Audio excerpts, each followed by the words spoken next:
The John, Anik, and Kenny Florian podcast.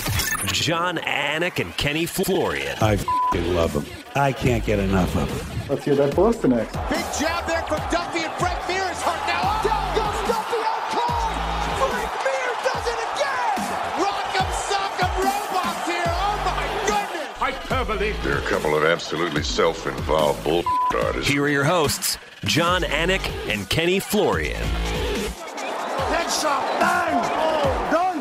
All right, the show didn't get canceled, folks. The show did not get canceled. It is Wednesday, August 31st. The year is 2022. Good to have you with us for episode 363 of the Anik and Florian podcast. First time that I can recall we've had a PPD postponed due to illness in the 363 episode history of the program. Ken Flo, how you feeling? I'm feeling a little better, man. Got hit with the COVID. Second time got hit with the COVID. Took me for a loop, dude. I underestimated a little bit, and I had the worst sore throat that I've ever had. Like, it felt like I had strep, and I was swallowing razor blades. My voice, I'm still a little congested. My voice is still a little scratchy. Yeah, imagine being my wife, having to hear this every single day. It's been rough, man, but I'm feeling 1,000% better. So here we are. So Ken Flo underestimated his opponent in this situation. He underestimated COVID-19. This thing is going to kick my ass whenever it comes. I miraculously have not contracted COVID-19 in 2.5 years of being primarily on the road. That's twin wild. Brother, wife, everybody else. But neither me nor my children have had it. The operative word being yet. Today's episode of the Anik and Florian podcast is presented to you in part by UFC Fight Pass. See the best UFC Fight Pass has to offer on the Fight Pass 24/7 stream, offering a constant channel of historic fight action all day, all night. Tune in, sit back, and enjoy a network created by fans for fans. Step into our world, UFCFightPass.com. All right, a little bit of a free-form headline segment today. Longo coming up in about 10 minutes. We'll have picks for UFC Fight Night. Gane versus Tuivasa as the UFC hits Paris, France for the first time. We will also talk to TSN MMA reporter Aaron Bronsteter at the end of the program. But a couple of additions to UFC 279 I would like to get into. I would also like to circle back on Leon Edwards and Kamaru Usman. We're 11 days removed from what Leon Edwards did, and it really is still resonating to a significant extent. And when Stipe Miocic broke through and won the UFC heavyweight title in 2016, if memory serves, the UFC was dark the next week. And that can really help. And Stipe's knockout, not as viral as Leon Edwards is, not as historic per se. But, sometimes these UFC live events just roll right into the next. So I think being dark allowed this one even more time to marinate. I'm doing my fantasy football draft last night, dude. All people want to talk about Leon Edwards. Well, listen, it was just very dramatic the way it went down, right?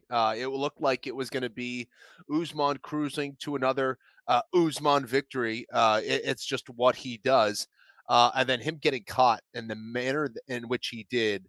And then, the promo and the way you've seen the corner react from Leon Edwards and the way that they're kind of branding this win, I think, is absolutely brilliant. The dude's nickname is Rocky. The way it went down, the way he surprised everybody is very Rocky-esque. It's just amazing. And you see the techniques that he was working on in preparation for this fight. It all worked out for him, even though it wasn't going his way during the fight. That's what I think makes people enamored with Leon Edwards here after this fight. And Leon wasn't that dude that everybody was getting behind. Usman actually was the guy that was gaining a lot of traction. A lot of people naming him pound for pound, all this stuff. And to see this huge switch around and turnaround, not only within this fight, but within their careers is just phenomenal to see. And also it's another kind of reminder for any fighter out there that you are one fight away from it changing your whole life. Yeah, and that can go the other way as well in a negative way, but not saying that's the case for Usman. Usman is still one of the best pound for pound. Don't get it twisted. But just for Leon Edwards and what he's accomplished, it's just amazing. And in terms of visualization, a lot of these athletes visualize a walkout. Israel Adesanya has been known to show up early, go through his whole walkout routine with most of the intensity that he'll bring to the octagon later that night. But in terms of Leon Edwards' post-fight interview, Don't tell me he didn't think about that beforehand, because if he didn't absolutely murder it, I mean, that clip, I can't hear enough. Like, I'm not sick of it at all. 11 days later, I probably listened to it 100 times. I've only watched the knockout back probably 5 or 10, but that post-fight interview resonated with people to such an extent. We're doing this fantasy football draft last night, and one of my longtime friends, Craig Morrison in the league, he's saying he just wasn't an Edwards fan. And this guy's diehard, right? Watches most of our 41 live events. And Leon just wasn't doing it for him. And then the Nate Diaz fight happens, and Leon has his way with Nate for most of the fight. And then that fight ends the way it did, and, gives people almost further ammunition. I just feel like there was so much on top of Leon Edwards, and for him to be able to exhale the way he did, excuse me, absolutely incredible. That's one side of it. The other side is Kamaru Usman. I don't know how locked in you are to social media. I'd imagine, Ken Flo, for you being sort of isolated away from your family for the last 48 or 72 hours, you maybe have seen some of the way Kamaru Usman has handled this loss, whether through Anatomy of a Fighter or through his Instagram. Seems to be handling it swimmingly. I'd be crying in my Cheerios. He seems to be doing just fine. It's something that I've kind of always struggled with is, being critical or overly critical of myself. It's what drove me to get better and evolve. But also it can be debilitating as well. And to see that kind of presence of mind to look at it objectively, almost like he's observing someone else and saying, hey, we make a mistake. Let's figure out how this happened. Let's fix it. It's no surprise of why Kamaru Usman has achieved what he's achieved over the course of his career, and why he is who he is. I think that that bodes very well for him. I think that's a great sign of seeing a much improved Kamaru Usman, and a guy who's going to be driven in a very positive way to fix those mistakes, and understanding that the fight game is that, you zig when you should have zagged. There's going to be certain mistakes. He understands he's not a perfect fighter. He's going to have to fix those things, and he'll be back. And I wouldn't be surprised to see him holding the belt again. So I thought that was really cool, and a great sense for not only the fans to look at Kamaru Usman, but also for other fighters to learn from the greats like Kamaru Usman. George St. Pierre made the takedown a thing of beauty. And oftentimes I reference UFC 100. I believe you were actually training, so you were not on the desk with us that night because you were fighting at UFC 101 shortly thereafter. But the crowd just oohing and ahhing with every George St. Pierre takedown of Thiago Alves. It was just an unbelievable sight to behold. And everybody can't be that guy, but I do believe that Kamaru Usman can fight a more disciplined fight and certainly beat Leon Edwards on points, and certainly could finish him as well. But it sounds to me like, he's a guy who sort of stands by the way he closed the fight strategically and wouldn't necessarily do anything different in terms of running clock or sitting on a lead. By the way, I'm sweating, right? My shirt is sweating all over. If you're watching and not listening, I apologize. I went outside to check the mail and do some other things before the program shortly after a run. My new Hurley threads, though, look pretty good, but it's dripping, man. I look terrible. I just You're in Florida. What are you going to do? What are you going to do? What are you going to do? All right. A couple other things. So when Dominic Cruz was training for Marlon Chito Vera, there was a lot of jiu-jitsu during the training camp. Now, the fight played out as a striking match, but one of the things that he was working on was a particular choke that he was going to try to work out or execute in training 10,000 times, right? And again, it didn't materialize, and I'm not even going to get into the details of the choke. I will say he did it on me one night at his house, 9 weeks out from the fight, and I woke up the next day and my trachea or my larynx or my fucking esophagus, it all hurt. It all hurt. You fucking gentle art jiu-jitsu. But basically, we had a fan sort of question us about Kamaru Usman's submission offense. And oftentimes you hear me say it's a lost art in modern day mixed martial arts. And where are these guys with a signature choke? So at one point during Leon Edwards' win over Kamaru Usman, I referenced the fact that Kamaru only has one career submission win. It happened against Haider Hassan in his UFC debut in 2015. And DC sort of paused and was like, wow.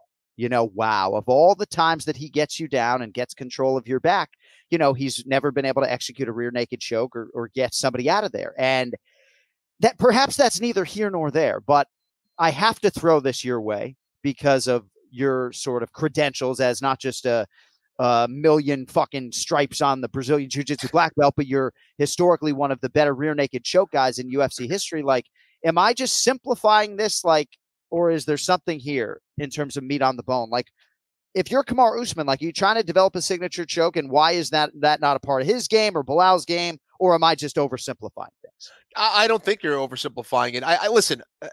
There's no such thing as the perfect fighter. Okay, there just isn't. Everybody has a certain weakness. Everyone has certain things that they need to work on and improve on.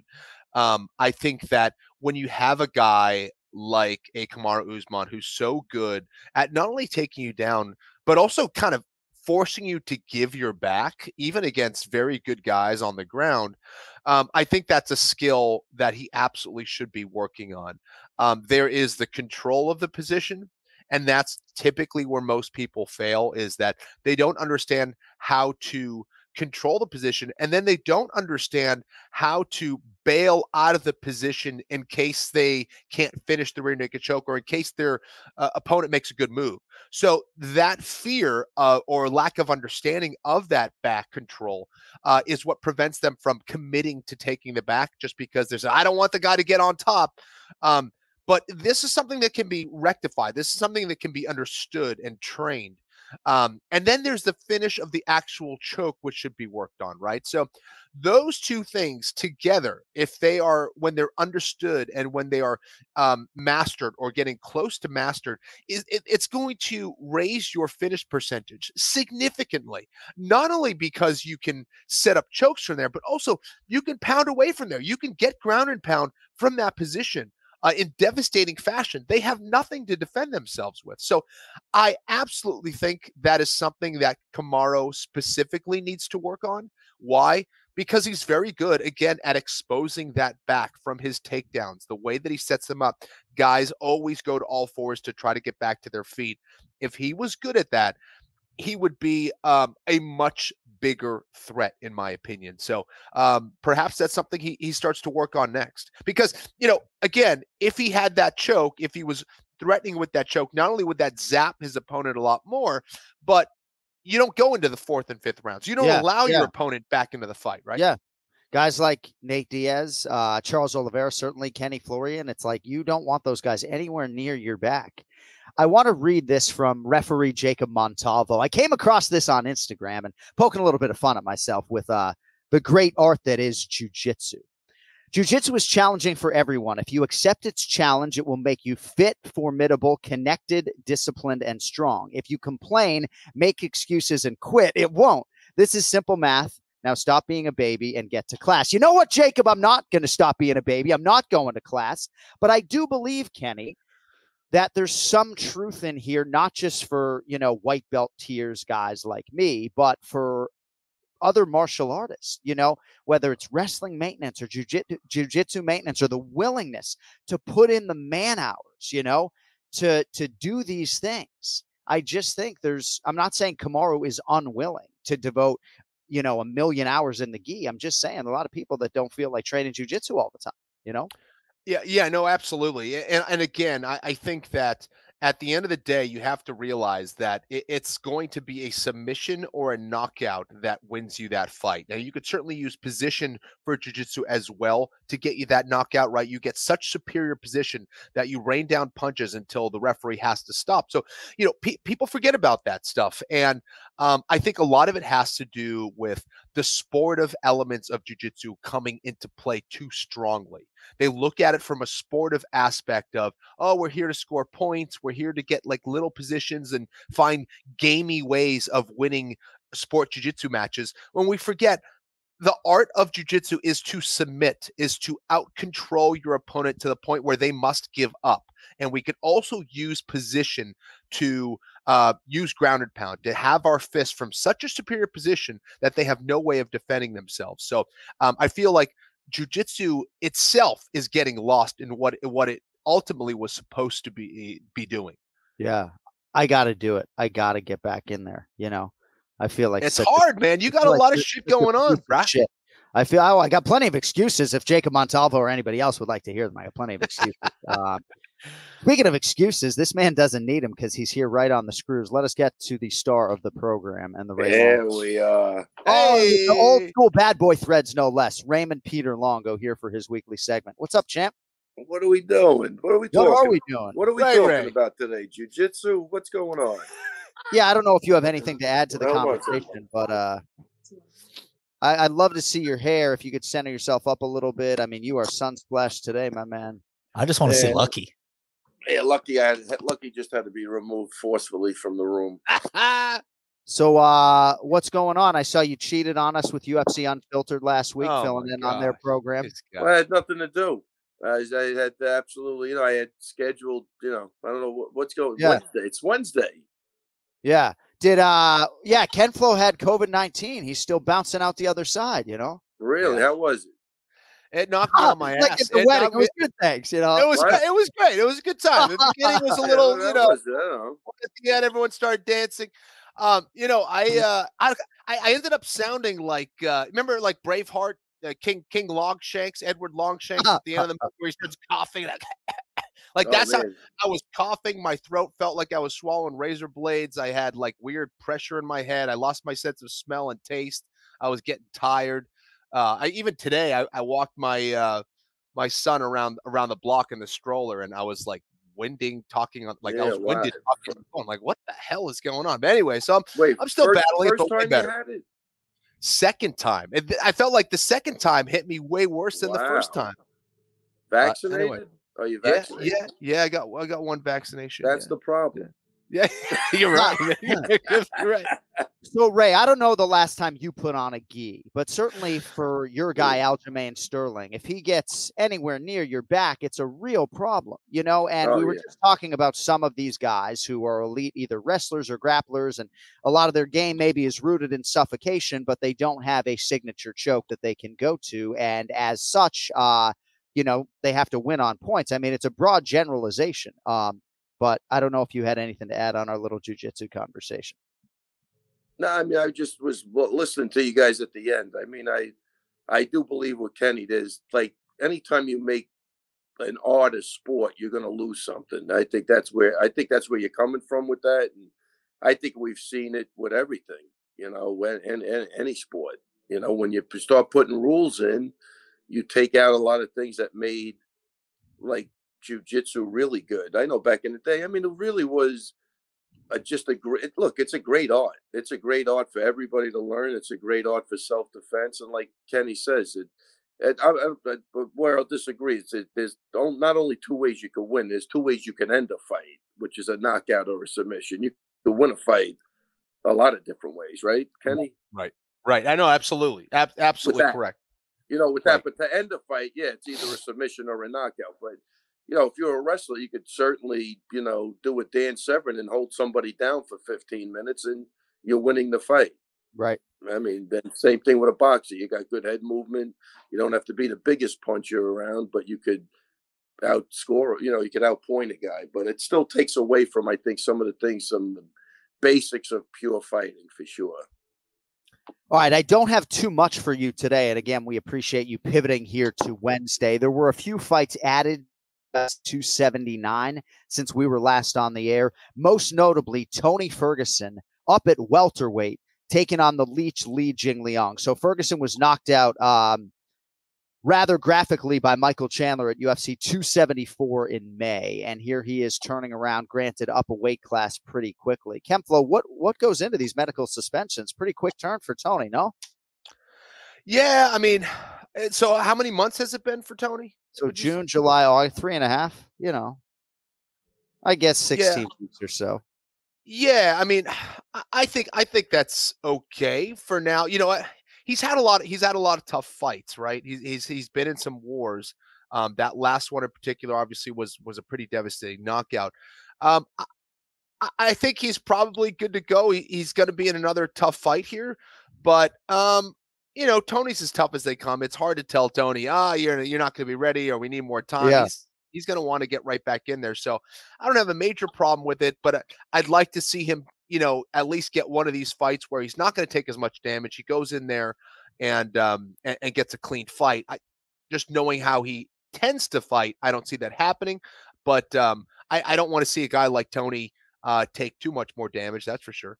Ray, Tony Ferguson was fighting pretty well against Michael Chandler before the tide turned in that fight. I guess how do you quantify like a 15-minute war in which you don't get knocked out versus getting knocked out, unconscious in this situation in terms of like turning your athlete around? Yeah, look, for me, the 15-minute wars are certainly worse than getting knocked out, I think. But to your question is about the turnaround. Look, Tony Ferguson, he might want to fight every day, but the athletic commission is there to protect him from himself at this point. So is it the right amount of time? I'll tell you what, it's an improvement from 20 years ago where he would have been in the next week.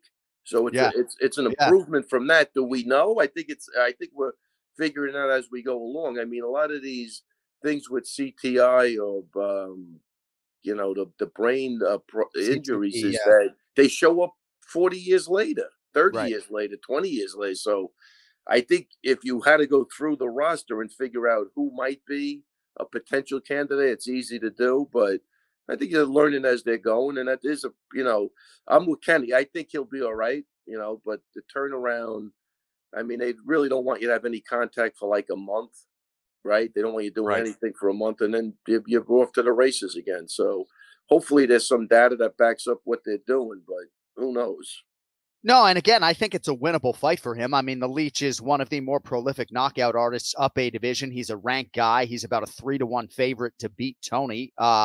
But I think it's a winnable fight for Ferguson. And again, I'm asking you guys, the experts. I don't have any problem with the booking whatsoever. Certainly it's a shot in the arm for UFC 279. And, Tony's a legend. Like, that's my opinion. And if it doesn't dovetail with the majority opinion, that's okay, right? Like, his lightweight winning streak deserves to be put on a pedestal. And if you go to UFCstats.com, you'll see it right there in terms of the longest winning streaks in UFC history. And he did it 155 pounds. So obviously, as a commentator for me, I love seeing him on the card. Kevin Holland and Daniel Rodriguez, Ken Flo as well, at a catch weight of 180 pounds. And clearly, promotionally, they felt like the pay-per-view needed a little bit more ground beef, and they got it, Yeah, I think that's another great fight as well. But, to get back to Tony Ferguson, I think another positive sign in a lot of ways is the fact that he's not going to have to drain himself to get down to 155 pounds. He was a huge lightweight. He's very tall for that weight class.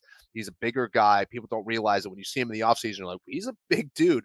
Yeah. But he is absolutely a legend. And I think this will be a little bit easier for him. Now, he doesn't necessarily have an easy fight here. This is definitely a very difficult fight and a guy who can knock out anybody at the welterweight weight class. But at the very least, he's not going to be draining his body. When you drain your body, you're depleting your body of water. Your brain needs water. That takes effect on your brain as well.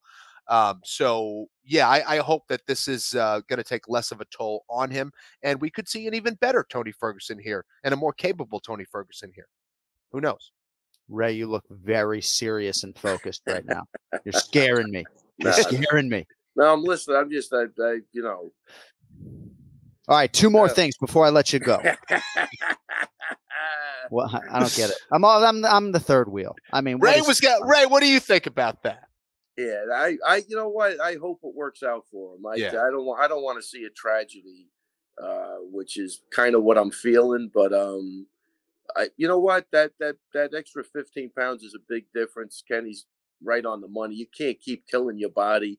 And again, I think where I feel bad for Tony is like he did have that win streak, and at the end of the day, he didn't get what everybody else gets from that, and that sucks to me. That really does. And I think the problem though with the win streak is in at least a handful of those fights, he was on ice skates. It just caught up with him. It just finally caught up with him. If you go again, hindsight's 20/20, and that's sucks, but. If you go back and look, he was banged up in a lot of those fights. He made it through, but he made it. It's like you're winning the battle, but losing the war, because eventually it's just going to catch up to you. And I think that's what we're seeing. But I could be wrong. Hopefully, the weight, the going up to welterweight is going to be a big thing. I hope it'll definitely help him in not killing himself with the weight cut. That's a big plus, and hopefully it transfers over into the fight. Yeah. That is UFC 279 coming up on September 10th.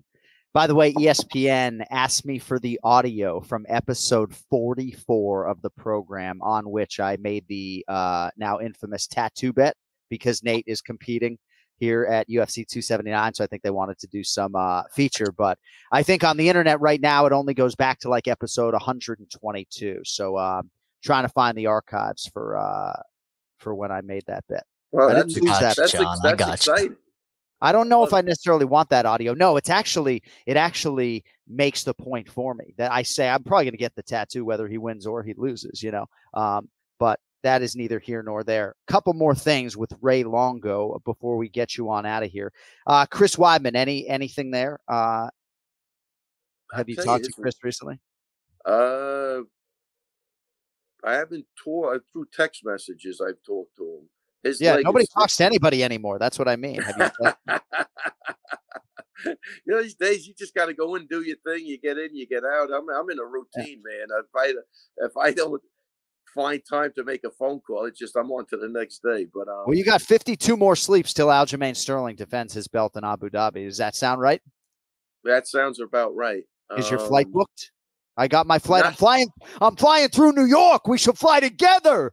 Tell me you and me, baby. Let's go. Tell me when you fly. I'm going to go out a week early, so hopefully Sunday to Sunday. When are you going out? I'll see you when you get there. You're out there before that? No, I can't go for that long. I've got a lot of children that I have to attend to. You have kids? Yeah. You're not self-sufficient like your daughters yet, Yeah, Although, for the first time, my wife and I went for a run the other day, and we left all three home alone. And who was the oldest? Who was the oldest? Let me see. The oldest is 11. Okay, you'll get Child Protective Services at your door by tomorrow morning. Kenny, come on, we can't let that happen. My son is 4. He's a little bit of a wild card. Comes home from school yesterday with like a black eye, and I'm like, dude, what's up? What happened to your eye? And he's like, nothing. Still have no idea what happened. Wakes up today, it looks even worse. Can't get any answers out of the kid. I like him. He's not a rat. I like him already. He's a good kid. He did rat out. He said this guy Hen is bullying him. Really? Well, Hunter has some eating issues. I'm not that people want to hear about the thousands of dollars I've spent at the Pediatric Feeding Institute of South Florida, but we've had a lot of issues with him. So one of the things that he actually does ingest, of the 3 foods that he eats, are these little yogurt melts, and it's basically baby food. So this dude Hen is like, you're a baby. And, I'm trying to tell Hunter, dude, just put him in a fucking rear naked choke and get the fuck out of here. Finish the fight, move on, That's it. That's all get that kid in jiu-jitsu ASAP. I know. Jiu-jitsu ASAP. Yeah. Ship him to Palmpina. Yeah. Exactly. Yeah.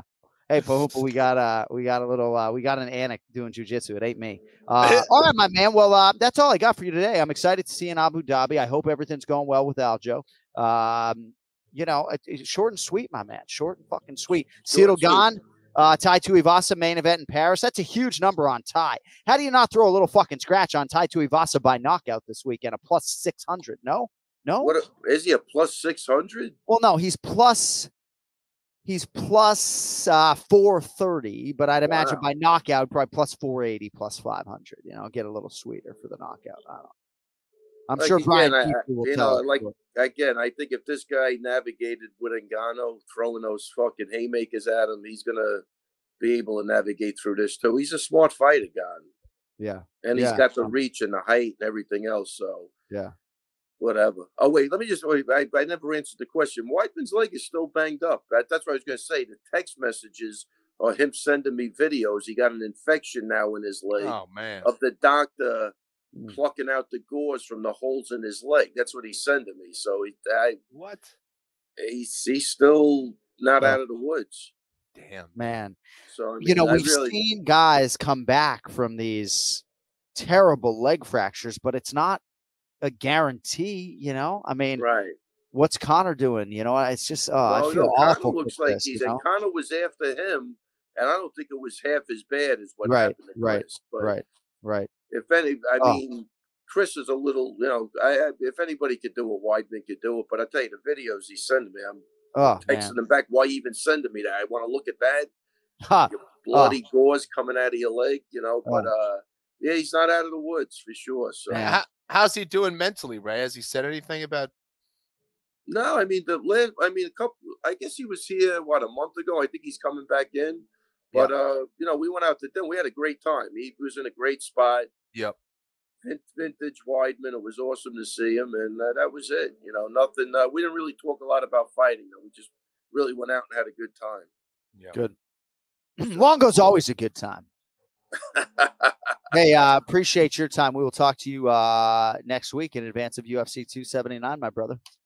All right, guys. I will see you. Well, what day are we doing the podcast night? Do we throw 7 days in a hat now and just shake them around? There's a lot of It's my fault. It's my fault.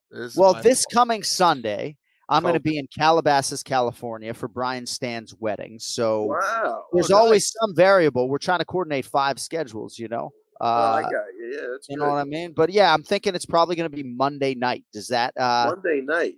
Can you fucking wet your beak with Monday night? I'm just happy Kenny's alive and he's safe and he looks good. Yeah. He's back to smiling and laughing, and that's all that matters. That's the truth. Lock of the century is that he outlives me. Get out of here, Ray. Get out of here. Take it easy. Take it, Kenny. I'm glad you're feeling better. Thank you, brother. Ivermectin. I'll talk to you later. Oh, he's got a good sense of humor, doesn't he? Good fucking sense of humor. He's hilarious. The Ray Longo Minute every week here on the Anik and Florian podcast, dating to episode 1. All right, time for the pronunciation of the week as we call on our esteemed producer, Cody Merrow. Hi, Cody. Everything the Ray said is alleged, so just no fake news. Like, I just want to put the disclaimer on it. That's all alleged. Yeah. So some breaking news. Basically a doctor. He's basically a doctor. Yeah. That's breaking news, though, on Chris Weidman, and not of the good variety, Ken Flo. That's not at all what you want to hear. He had the complication initially, the second surgery. Now sounds like maybe a tertiary procedure, not good. Yeah, it sucks, man. Yeah. Well, and any House of the Dragon fans, if you've been watching it, like, just put his leg in a bunch of maggots and just let him eat like all of the stuff off of it, to bring back that like 1400s medicine, you know what I'm saying? And update on Connor. I mean, Connor, if you guys are watching his social media, he's ahead of the game. Wink, wink, nudge, nudge. If you guys don't get it, then the fans will get it. I heard, I don't know exactly what video you're talking about, but I heard a little bit about it, I guess. There will be no McGregor slander here, Cody. No, it's not. No, it's not slander. Okay.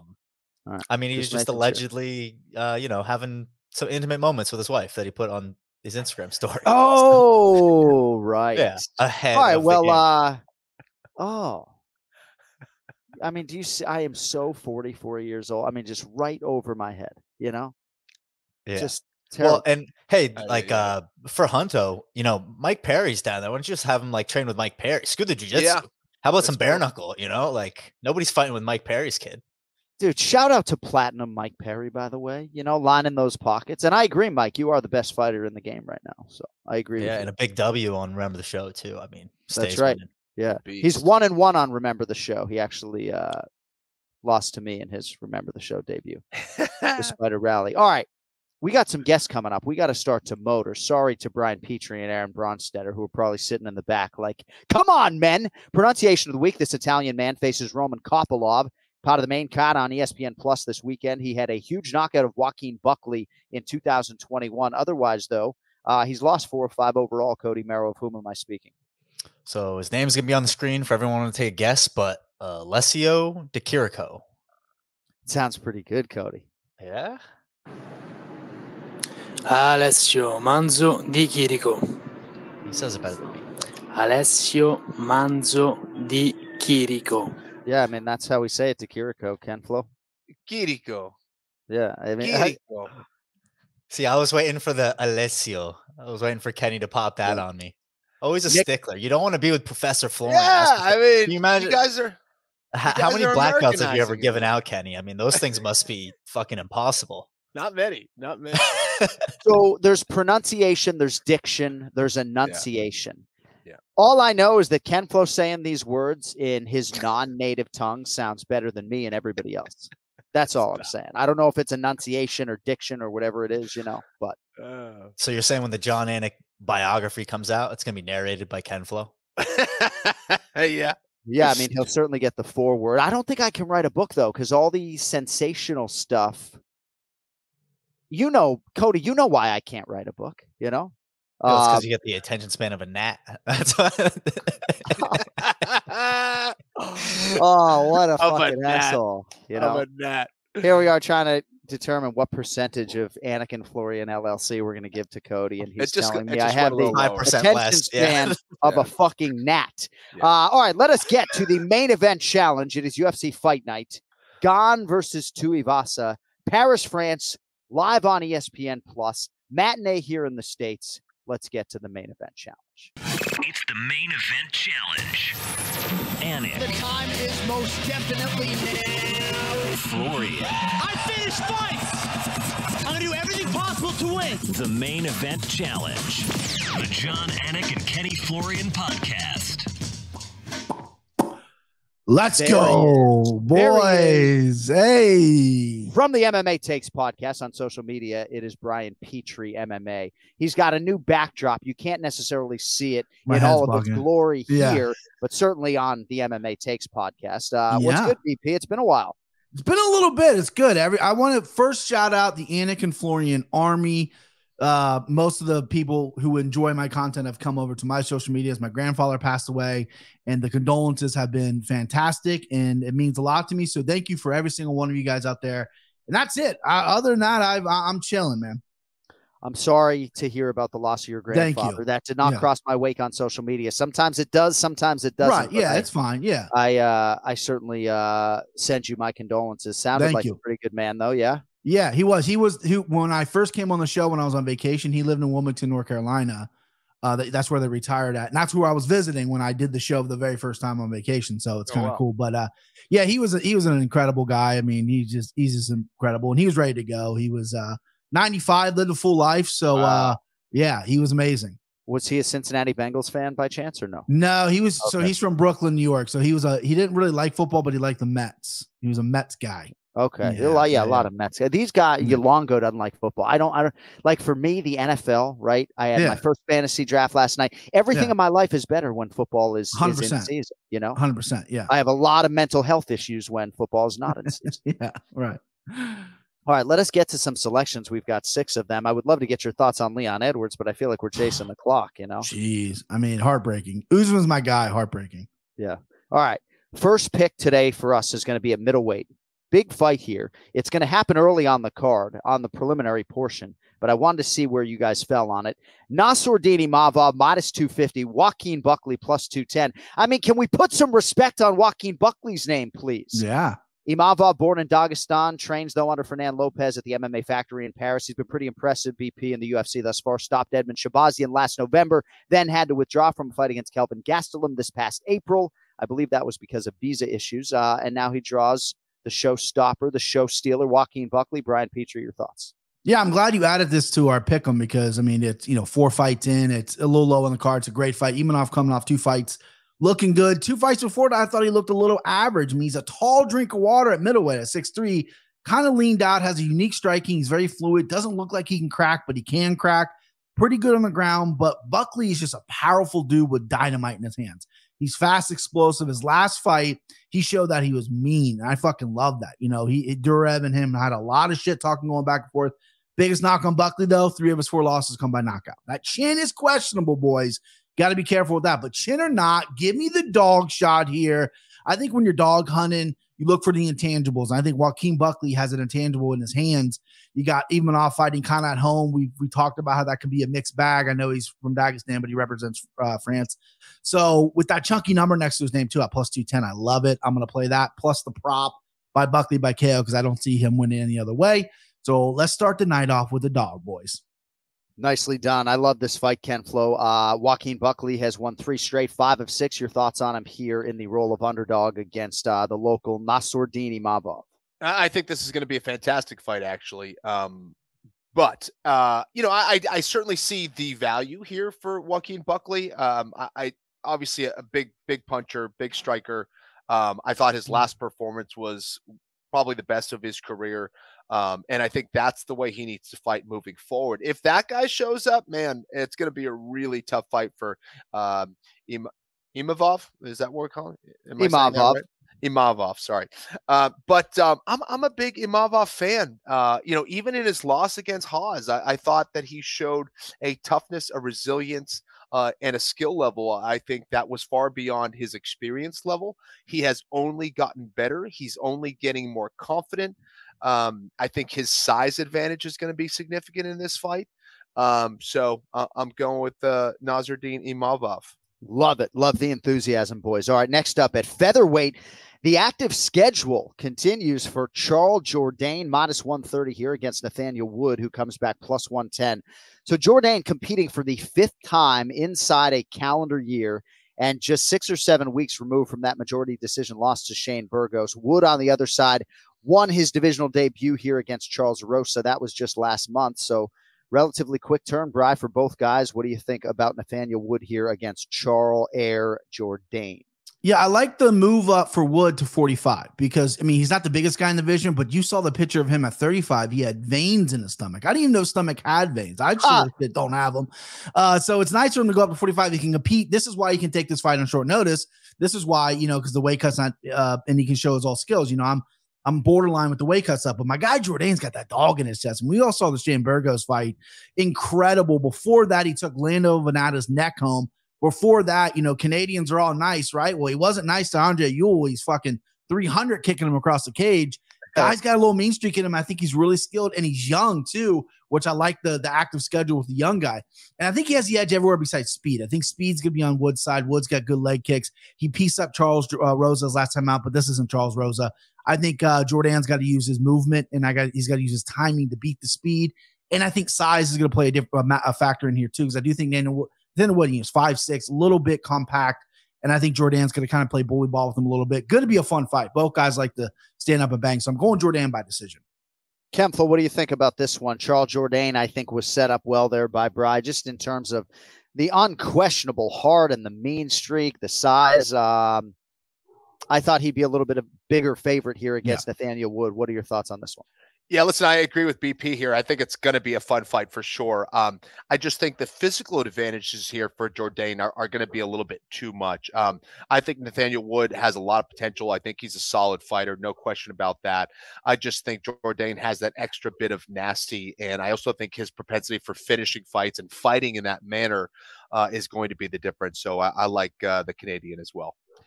All right, next up at lightweight, Nasrat Haqparast -210 against John Makdessi, who is +180. Haqparast has had a lot of personal and professional adversity of late. Dropped his last 2 against Dan Hooker and most recently Bobby Green. Makdessi still winning fights, making his 19th UFC appearance. He's won 4 of 5. Brian Petrie, your thoughts? I'm so sick of being on the wrong side of John Makdessi. This guy burns me more than the sun. He fights once a year for the past 5 years. That's just his schedule. And sometimes I forget about him. So then I load up on the greatest name in MMA, Ignacio Bahamondes, in a very close fight. He's got these veteran striking tricks. It's different in there. His timing and, he's not the fastest guy in the world, but everything's just very perfect of what he does. You got Nasrat, who's supposed to be the next guy up. I mean, this guy was a -350 favorite over Drew Dober not too long ago. He was, but next guy, he's got good cardio, got good boxing. And, I just don't know if he's putting it together. He definitely doesn't have a signature win in the UFC yet. And I think the spark that he had might be burning out. I know he's coming off a nasty hand injury over Bobby Green, but throw another dog on the board for old BP here. I can't go against Makdessi and get burned again. I'm not going to allow him to do it. I think this fight is way closer than the line suggests as well. I mean, +180 for a vet like Makdessi, who is essentially going to be full capacity with having fought this year yet. So give me Makdessi. And he always shows up in shape. Makdessi has 11 UFC wins, Kenflo, the last of which came against the aforementioned Ignacio Bahamondes all the way back in April of 2021. Your thoughts? Every time, we had sparring on Saturday mornings / afternoons over at TriStar, out of my 5 rounds, Makdessi was probably at least one of them every single time. So I know him very well. I know he's a very hard worker. And I also know that when he's fighting at his best, he does a great job of winning rounds and doing just enough to win rounds. He has a ton of experience. He's had some very tough fights. And for Nasrat, I think I expected a lot more. He's clearly talented. There's no question about that. But where I question some of the stuff that he's done is during the fight. Some of the decisions he makes, some of the times that I see him kind of get tunnel vision during a fight, and he lacks that ability to adapt as much as I think he should. And that's worrisome because against a guy like John Makdessi, he's very good at making you fight his fight. And if you don't know how to adapt and switch things up, it's going to be tough. Now, I assume at a certain point, I know Makdessi, hops around, but I assume at some point they have sparred each other, so they'll know each other's styles. That could be an advantage for Makdessi more than Nasrat. But I don't know. I think this is a very interesting fight. I think it's going to be a very technical fight. But I like Makdessi here as well. I think BP's on with this one. And I do agree, Makdessi's one of those guys who is very difficult to bet either for or against. But I think he'll have the right recipe here for this one. Those are the odds on DraftKings Sportsbook right now, and I bet that you guys will move that number to whatever degree since you're both on the dog Makdessi. All right, at middleweight, featured bout here, Alessio Di Chirico, -115, Roman Kopylov, -105. Very close on the number. Brian, which way you going here? So I got to admit something. I think one of my talents, if you want to call it that as a capper, is I like to spot. I think I can spot talent, right? And I capped Kopylov before he came in the UFC against Carl Roberson. I was all over him. I was giving this guy out at gas stations. Like, hey, Roman Kopylov this weekend, bud. You know what I mean? He's like, who the fuck's this guy? 7 of his 8 wins are finishes outside the UFC, and all his opponents have over 500 records. It's good, but then he gets dog walked in the UFC. But, Durev and Robertson. My problem with Di Chirico, excuse me, Cody, is inconsistency. He does have some solid wins and close fights. He's got a head kick win knockout over Joaquin Buckley, but he's coming off a devastating head kick knockout himself. So that's interesting to see how that's going to play out. This line's very close. There's not really value on either side. It's kind of a pick 'em right now, but basically I don't want to admit that I was wrong on Kopylov yet. He's 0-2. So I'm going to go ahead and ride that horse into the fucking ground. So give me Kopylov. I think, he's a good striker, so I think he can maybe get him out of there, but realistically it's probably going to be by decision. Kenflo Kopylov 0-2 in the UFC, as Brian alluded to there. Thought he fought pretty valiantly in a loss to Albert Duraev. That was last October. He's had several fights canceled in the UFC, so hasn't been able to put that proverbial best foot forward. Any thoughts on this one here? I think this is an interesting fight because the potential for one of these guys to no longer be with the UFC after a loss, I think is very real. And I'm sure that's kind of in the back of both of their minds, potentially. I think Kopylov has the speed advantage here. But he makes a lot of mistakes. Like, a lot of his blitzes, he keeps his chin up super high, tends to rely mainly, from what I've seen, on his boxing. And definitely, again, that speed advantage it's great to watch, but a lot of it I see kind of arm punches sometimes. He'll sacrifice the power for speed, which you see some other guys do. And that could pose some problems. I'm not saying he can't knock out Di Chirico, but I do think Di Chirico is more of a well-rounded fighter. I also think that he's a little bit more dangerous. I think he might have a size weight advantage here on fight night. So I like Di Chirico here, actually. I think it should be close. But I think Di Chirico's versatility here and ability to kind of put together more weapons, I think will be the difference. And let's go with the Italian dude. All right, co-main event. Speaking of Italian dudes, 2 of the best middleweights in the world here. Marvin Vettori, the +195 underdog, taking on the former champ Robert Whittaker, who is the -230 betting favorite. Vettori has won 6 of 7. That includes a main event win over Paulo Costa in his last appearance. That was October 2021. And as you guys know, the only man to beat Robert Whittaker dating to 2014, one Ciryl Adesanya, who got him for a second time this past February. Brian Petrie, co-main event. Whittaker, Vettori, on which side do you fall? Bobby Knuckles is back, babe. I love this guy. I love the way he fights. I wish this fight was 5 rounds. It'd be interesting. These both guys, I think, are 5-round fighters. And, I just think he's the second best middleweight in the world right now, behind Ciryl Adesanya. If Izzy wasn't there, he'd be champion, in my opinion. Vettori, came in the UFC as a striker, but he's evolving to an MMA guy. He likes to take guys down. He likes to use his big body, get on top of guys. Robert Whittaker is 83% takedown defense, and Vettori only lands 43% of his. He's not sniffing a takedown on Robert Whittaker. He's athletic. He's moving. I'm not bearing the lead. I'm all over Whittaker here. I think Whittaker's faster, moves better, has dynamic kicks. The blitzing that Kenny talked about, Kopylov, Whittaker has that too, but he does it really well. It's fluid. It's great. It's fast. It's devastating. I think this fight's going to look a lot like the Jared Cannonier fight where Whitaker was just, the faster guy moving. And for 3 rounds, Robert Whitaker can do that all day. I know he got caught in that 3rd round, but, and people go, well, how does Vettori win? Why you're shortchanging Vettori? And I think I am a little bit, I'll be honest with you. Vettori, how does he win? He's just there. He doesn't go away. How does he win? He's just there. He doesn't fucking go. Yeah. He can't finish him. Yeah. 12 UFC fights, though, 2 submission wins. Not the big prolific finisher that, he is. And I tell you, minus 230 doesn't scare me a bit. I bet this at 530 Whitaker. I'm all over him. I don't think he's going to finish Vettori because Vettori has a center block for a head. But 30-27 cross some awards. Give me Bobby Nux. Camflo, nobody sold more tickets to UFC 275 in Singapore than Robert Whitaker. This fight was to go down back in June. A little bit of a delay, and Singapore's loss is now France's gain. Your thoughts on Whitaker returning here against Marvin Vettori? Yeah, listen, I'll go into a little bit of how Vettori can win this fight. And like BP said, he's got to be right in front of Whitaker. He's got to chase him down. But I think his best shot is with that pressure and with takedowns. Just take him down, obviously not being a submission threat, but just being there, getting position, grinding away on those, decisions, and just kind of winning the round just by, grinding it out, landing some ground and pound and doing enough. Can he do that against someone like Robert Whitaker? No, I don't think he can. I don't think he's going to be able to take him down with consistency anyway. And I don't think he's going to have the ability to hold Whitaker down. Whitaker, I think a big aspect of his game that is very much underestimated is his wrestling game. I think he's very good at stopping takedowns. I think his speed advantage is going to be significant in this fight. I think that's going to be very apparent at the beginning of this fight. I think he'll be able to expose Vettori there. I do think he could potentially get a finish. It's more likely that he wins by decision, as BP says. But I think this is a good fight for Whitaker to look good and show that he's still around and still one of the best in that division. Sounds like you guys think he should be closer to minus 300 than minus 230. All right, we're going to get to the main event prediction here. Aaron Bronsteter is waiting in the wings. I do have the Ciryl Gane pronunciation that I would like to play to the masses here just to try to get ahead of it before the broadcast this weekend. Cody, can you play the file for the former UFC interim heavyweight champion, please? Ciryl Gane. Ciryl Gane.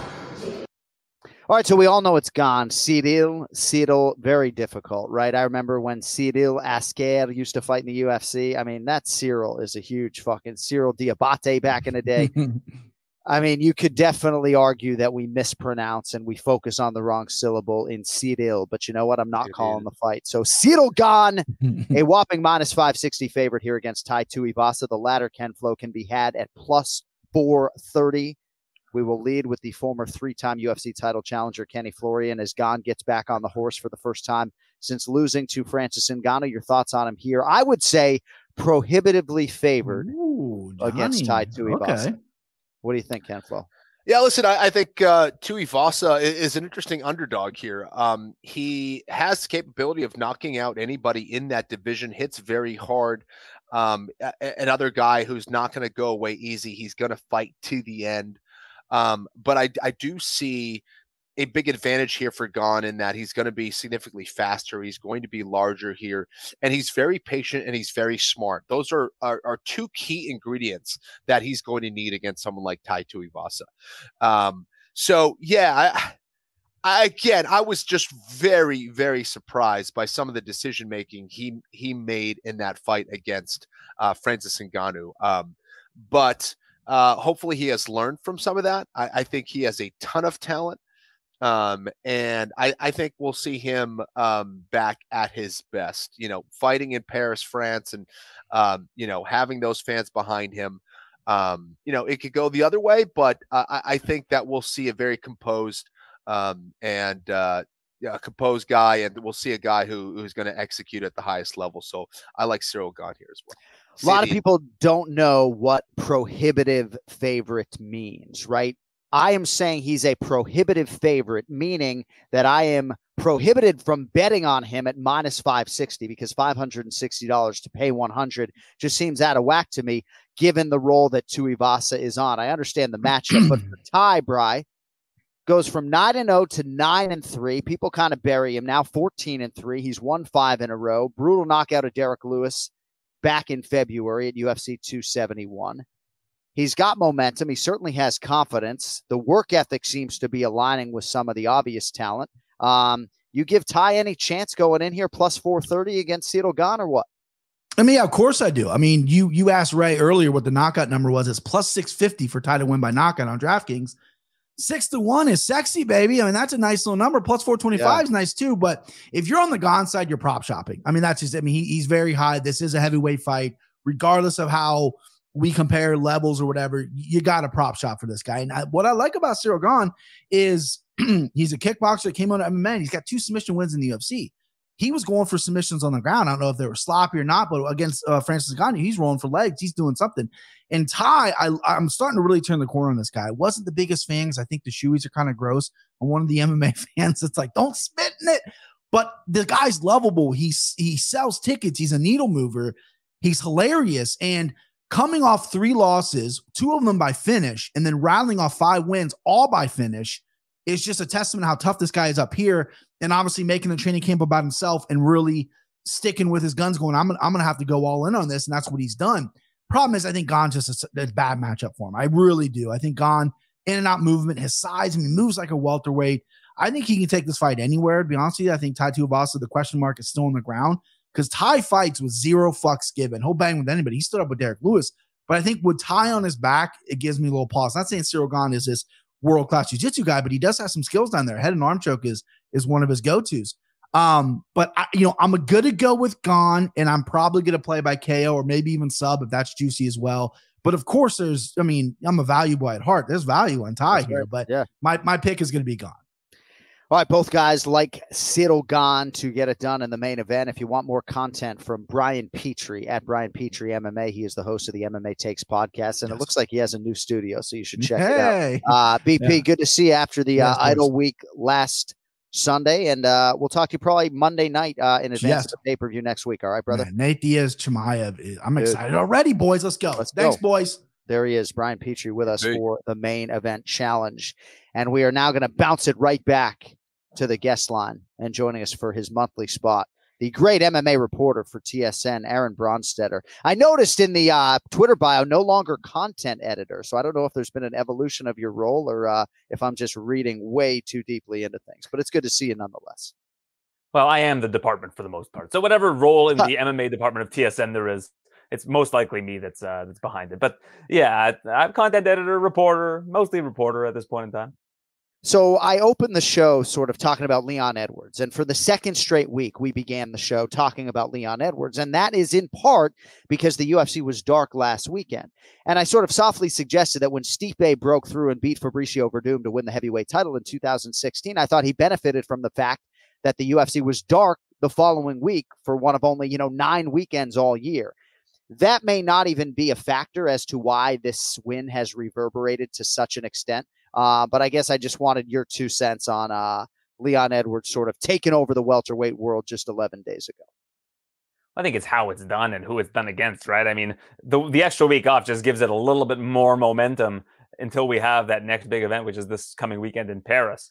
I think that you see how he did it. It's still resonating with a lot of people, right? I mean, the only thing that really has taken anything away from Leon in terms of headlines, I guess, is Demetrius Johnson this past weekend. There's this whole Jake Paul Anderson Silva thing that's starting to creep in, but I think people are still feeling the after effects of seeing the number 1 pound for pound fighter in the sport lose in that kind of a fashion against Leon Edwards, and talking about the possibilities going forward. Certainly, we could have led the show with Demetrius Johnson. You're not going to have us lead with Jake Paul and Anderson Silva, but I guess we could probably, I'm sure Cody was probably going to bring that up on the back end. Did you notice all the fence grabbing and glove grabbing in that Edwards Usman fight? At one point, even during the telecast, I said, Herb Dean is not trying to sort of make himself or inject himself into the center of this fight, but a lot of weird things happened in that fight. There was the clinch separation with about 2.5 minutes to go. I just thought it was weird, and I think all things considered, I think Herb handled the fight as judiciously and as well as he could have. But there's a lot of shit going on, AB. Yeah, well, these are infractions that rarely get point deductions. I mean, if you see somebody try to stop a takedown by grabbing the fence, sometimes they can get position out of the deal. But you don't see, even if it's, if it's repeated cage grabs with repeated warnings, that's when the referee will step in and try to take a point away. You know, it's rare because of the point system, the 10-point must system. I actually think it takes a lot of power away from the officials in terms of deducting a point, because it can be so devastating to the prospects of one of the fighters to lose a full point. You basically have lost the round. Unless you're going to get a 10-8 round, you basically now have ceded a round, on the judges' scorecards. The judges don't deduct the points themselves. They write down 10-9, and then after the fact, they'll take the point away when the commission looks at it. But I mean, it's still something that has to be taken into consideration. I mean, looking back at that Woodson fight, was that on the last card? I think it was in the pay-per-view with Saldana and Woodson. I was surprised that wasn't the 9-8 round. I mean, he was basically KO'd in that round, right? I mean, that was given a 9-9 round. And I think because of the illegal strike, I don't know why the judges didn't make it a 9-8 round. Maybe they, felt that strike shouldn't be rewarded by giving Saldana that round. But I just think that when you see cage grabs, you see glove grabs, those are the kind of things that referees will warn about. And a lot of people criticize referees for not taking a point, but I think it's more the system. If there was a half-point must system, which is something that I've talked about en masse, then I think you'd see more point deduction, because you could deduct half a point instead of a full point. And I think that would be a lot more fair to those that are committing the infractions. All right, I want to get your thoughts on some of the things coming up this weekend. I know Ken Flo's going to chime in, but last thing, as we spit it forward with Leon Edwards and Kamaru Usman for this trilogy fight, Kamaru has sort of suggested, I think maybe to Dana White, that he's liberated in some part by this loss, because now, as the long-standing champion, he doesn't have that type of pressure. I would argue still going to be more pressure on him than Leon in that third meeting. But to what extent do you buy into that for Kamaru, some of the pressure is off in terms of the winning streak and the accolades and the records and everything else? I buy it 100%. Yeah. I think, he mentions the quote, heavy is the crown. And then there's also, how lonely it is at the top. Being a champion is very difficult, because it's not just about defending the title. It's about promotional obligations, fight week, all of these different things that are thrown at you. It's funny. I spoke to Robert Whittaker about an hour ago, and I mentioned to him in so many words, I said, when you were champion, you were pretty dreadful to talk to. Like, you barely said anything. Your interviews were incredibly dry. I used to lament speaking with you, and now talking to you, it's like talking to a whole different guy. He's got this peace of mind about him. He's happy. He doesn't have as many commitments. The weight of being champion is lifted off him. I think that's a real thing in MMA. Yeah, no, I think there's definitely something to that. And you're right about Whittaker, too. There have been times throughout his career, especially as champion, where he was a little bit ornery. And now you see his comedic sense and his humor shot. Like, dude, he's hilarious. I did a Q&A with him in Singapore with him and Jan Blachowicz. I mean, Whittaker just had the whole crowd eating out of his hand, so that's interesting that we had the same takeaway there. All right, this weekend, Tai Tuivasa, Ciryl Gane. You heard the back end from our guys. They both like Ciryl Gane. I'm going to ask you, who has a better chance to spring the upset? Is it Tai Tuivasa against Ciryl Gane, or is it Nate Diaz plus 800 against Khamzat Chimaev 2 weeks from now? I'd say it's Tuivasa because it's heavyweights. I mean, the volatility level at heavyweight is so much higher, because all it takes is one. I mean, if Diaz connects on a great strike against Khamzat Chimaev, maybe he drops him. But at heavyweight, you can't recover if you get hit by Tai Tuivasa right. in such a way, right? That's the only reason why I would say Tai Tuivasa has a better shot, is because he's got a bigger shot, right? Like, in terms of the weaponry that he possesses. If you hit, like, look at how him and Derek Lewis went. Like, Derek Lewis was hitting him with bombs, and he was able to stay in the fight. And then all it took was like one big elbow to drop him, and that's it. It lights out. Yeah. That's the way the fights go at heavyweight. So I think Tai Tuivasa has a much better chance, just strictly because of weight class. I think the Diaz Chimaev fight is getting more interesting for me, because obviously you see Chimaev and his ground and pound, his wrestling skills and all that stuff. There were times where he stopped taking down Gilbert Burns. And I wonder, because Nate Diaz and his ability to submit guys, I wonder what the approach is going to be for Chimaev. Does he stand up? And if he does stand up with Nate Diaz, do you think he can stand up for 25 minutes and keep that pace consistent throughout every round if he needs to? Maybe he gets him out of there early. Obviously, that's a possibility. But what do you think about that, Aaron? Well, that's got to be his path, I would think, is to try to get him out there, out of there early. The longer you go on with Diaz, and we saw this in the Leon Edwards fight, the more of a chance you give him to get back into the fight. And I mean, even the Conor fight, Conor in the first Diaz fight was throwing bombs and hitting him But Diaz isn't the type of guy. I mean, we saw the Josh Thompson head kick way back when, but he's not the type of guy that goes down from these big shots and stays down. So when Conor was hitting him with the bombs, you saw that, little by little, the power started to wane. And that's when Diaz is able to just take fights over.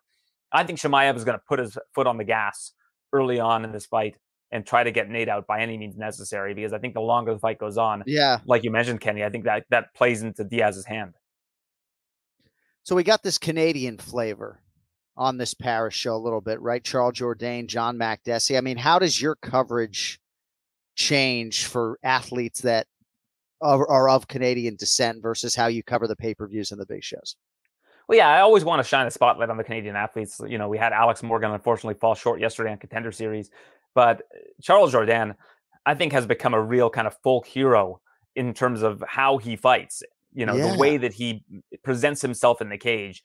There has not been a boring Charles Jourdain fight. I mean, the Coolabou fight, maybe you could say, wasn't as exciting as the other ones, but a fight against Nathaniel Wood, I think, is an interesting one. It's funny with Charles Jourdain, he's told me in the past that his favorite thing about an opponent is one that keeps him up at night, that scares him. And he says Shane Burgos was that guy. And he goes, now that I've been in there with Shane Burgos, I don't know how many more guys there are in the division that are going to give me those kind of feelings. He actually named 3. I think it was Max Holloway was one of them. Barboza was one of them. I can't remember who the third was. But he was saying that he's not really that scared anymore. So now he's channeled his fear of opponents into his fear of not performing.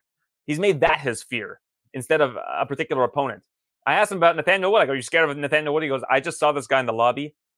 He's tiny, and I mean, he's got small arms, and I don't know what, he's like, I'm not scared of him at all. And he has to kind of change his approach because he likes being scared of opponents. He's a really interesting guy, a very cerebral guy. I always love covering Charles because he gives me great interviews. He's a very thoughtful individual. I haven't had a chance to interview Makdessi just yet, but yeah, I often try to shine a light on the Canadians. And next weekend at 279, we got Calgary's own Hakeem Dawodu and Chad Anheliger.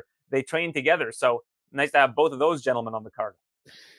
Jourdain, I share a lot of your sentiments. I've had a chance to call, I think, his last 2 or 3 fights, and we've sat down with him both times. We don't always get back-to-back fighter meetings with these guys, and so he shared a lot of those same feelings with us. And I just think he's an interesting guy, both as a fighter and just as a thoughtful man. And, this schedule is breakneck. I mean, this is 5 fights inside a calendar year for him, and he would have it no other way. So, very interesting stuff. All right, my man, Aaron Bronsteter, you can find him on social media at Aaron Bronsteter. Appreciate you carving out a few minutes for us, and holding out hope we will see you on the road in the not too distant future. But you will not be in Vegas, or are you coming? No, I'll be in Vegas. I hope to see you there next week. Maybe we can we can get in some Top Golf or something. And I know you're very available during fight weeks. You don't have much going on. Hey, Top Golf, I'm in. Maybe we'll bring Daniel Cormier and we'll film the whole thing and we'll see how it all goes. I've been practicing. Well, I will fare terribly because I don't play golf, but I enjoy going to Top Golf. So last time I was there, Jamie Foxx was golfing next to me. That was a good time. Oh, wow. Hey, so Brian Petrie called you out publicly to go on Remember the Show for you guys to go head to head on Bilal Muhammad's game show. You're both exceedingly capable in that world. You both would dust me to pieces on that show. Whatever happened with that? I don't know. I never got a call from Bilal or from your brother. I mean, that's what I just booked it. I'm not talking to anybody. I didn't know if Bronsteter had, his sights set on some UFC fighter or all right. So now the foundation has. I went on Remember the Show. I smoked those 2 guys on Remember the Show, and they never called me again. Your brother and Bilal never. I talk to your brother and Bilal all the time, and they never extend the invitation. They must think I'm a busy guy. I got nowhere to be. I mean, listen, I'm in my basement right now. Yeah, just give me a call. I'll do Remember the Show. Oh, my twin brother is a huge fan of yours, but no, maybe remember he's afraid. Maybe he's intimidated by me, but that probably tell Jason not to worry about it. I'm intimidated by you, certainly in that setting. Like some people said, oh, Anik versus Bronsteter. It's like, just because I can pronounce names doesn't mean that I would go head to head with this guy in MMA trivia. And let's also say, for the record, Aaron Bronsteter was the one who, without a cue card, said Israel Adesanya's full name with the 3 or 4 or 5 different middle names without so much as a flub on camera, AB. And I give you credit for that. And people have said, oh, that I need to try that. No, I think we're good. You mean Israel Mabolaji, Temitayo, Odunayo, Oluwafemi, Owolabi, Adesanya? That with no cue cards? Pretty good, right? And he did it even better with Izzy standing next to him. So no, it was better this time. Then is he standing next to me? I missed one of them. I missed one of the names. Oh, did you? All right. Yeah. So I won't do that again. All right. Well, we hope to see you on Remember the Show one of the upcoming Thursdays, maybe even as soon as tomorrow. But gracious of you to spend some time with us, and I will see you in Vegas for 279, my brother. You know what, John? I'm also looking forward to seeing you on Remember the Show. Tell Jason that you I will contact me anytime. Message sent. All right. I'll see you in Vegas next week, buddy. Nice to see you, Ken. There he is. Hey, dude. TSN MMA reporter Aaron Bronsteter with us here on the Anik and Florian podcast. And that means we have one thing left to do. It is the MERROW Seconds. And assuredly, Cody was going to talk to us about Jake Paul and Anderson Silva. I mean, can I get my hopes up? Can I get my hopes up that Anderson Silva and Jake Paul are actually going to fight? Because, might be a betting. That's what it's looking like. I was assuredly not going to bring that up, but yeah, here we are. How about DJ though, Ken Flo? I mean, I failed to mention Demetrius Johnson off the top of the show, but yeah. Dude, it's amazing. Again, to see what he's doing at this stage of his career, dealt with some adversity early in that fight, found a way to kind of come back, and then just put on a masterclass of how to adapt and how to approach this particular kind of fighter in Moraes. And I was blown away. His level of skill. This is the benefit of having so many damn different tools and being an intelligent fighter is you have many more ways to win. Demetrius Johnson is just phenomenal, dude. Still at this age, he continues to get better. And I just love seeing it, man. And you look at the size of his opponent, he looked twice as big. And that's always been the guy who can move well and the guy who is longer, taller, rangier. Those are the guys that can give Demetrius Johnson trouble. Not anymore. Demetrius knew exactly what he needed to do to close the distance. He's learning. He's still getting better. What a martial artist, dude. What a fighter. What a performance. He has so many belts, right? When they used to hand out belts for every time you defended the title, which I think they should do. Although I like the Ruby touch. That's a nice touch. Cody, our time is short. What do you have, my brother? Well, did you see what he said about those belts on a recent interview? That so he brought them for that ESPN shoot where he did like all of them laid out, and then the UFC was like, yeah, like they were too heavy for him to take on the plane. So like, yeah, we'll just ship them to Vegas and ship them back to you. Never shipped them back to him. No. So they're holding DJ's belts hostage in some warehouse over. No. Yeah. What? But yeah, that's not cool. Daniel Cormier has 8 UFC title belts at home. So maybe the UFC will knock on his door too. Damn. Well, and he laid them out too to who was he trying to prove wrong on social media? He like laid them all out and he's like, oh, here you go. I was like, well, but interesting thing about DJ's kind of late, like, we don't talk about other promotions or anything like that, but his last fight was against Rodtang, one of the best Muay Thai fighters in all of the world. And he beat him in a mixed rules fight. And on that one Amazon Prime card, something that I did want to bring up, not the MMA, but the Muay Thai and 4-ounce gloves. I mean, sick. That's cool. Amazing.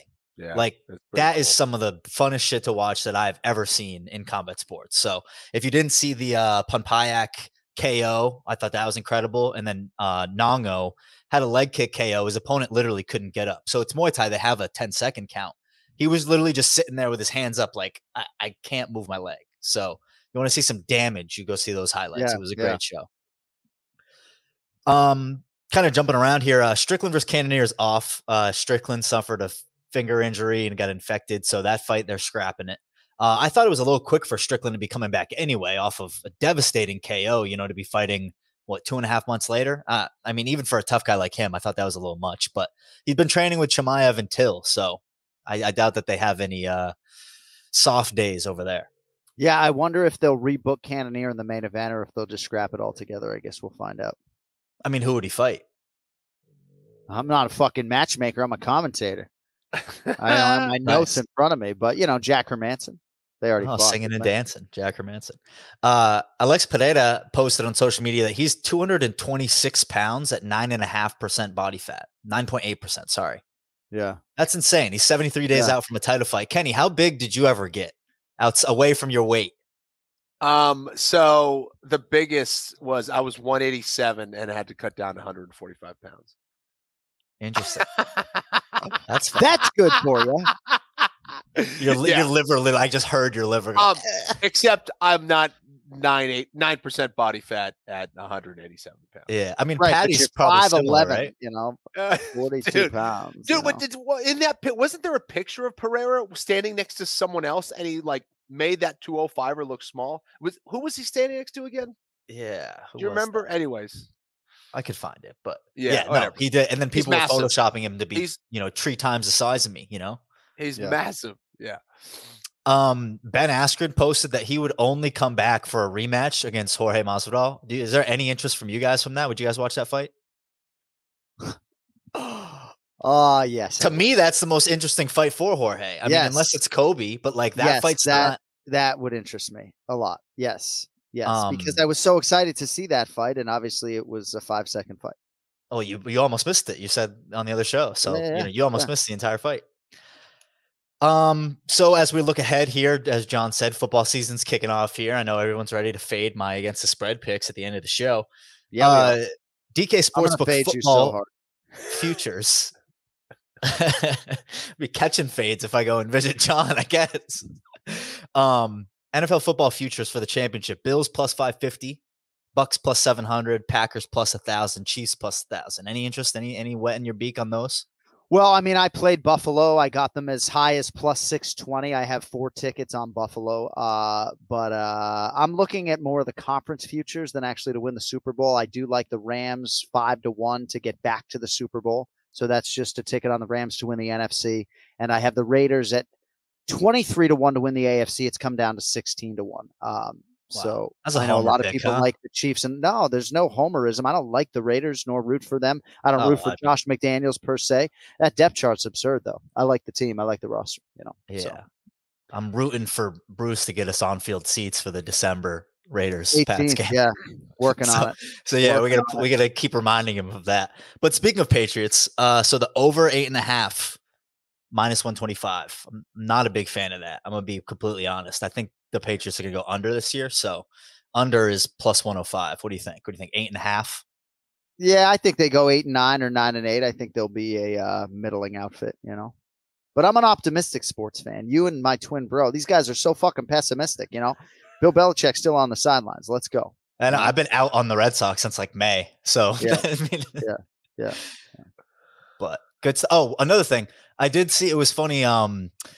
So we dropped our show the last time we dropped it, and it was a little late, and I was like, crap, like, let me drop it. And I thought that we had like podcast cucked Bisping's podcast, because usually theirs goes out at like midnight on a Tuesday or whatever. So I was like, I put it out, and then someone was I tweeted, I was like, a podcast from which other pods are not or something play on words with what you had said, and I'm not fresh enough to remember it.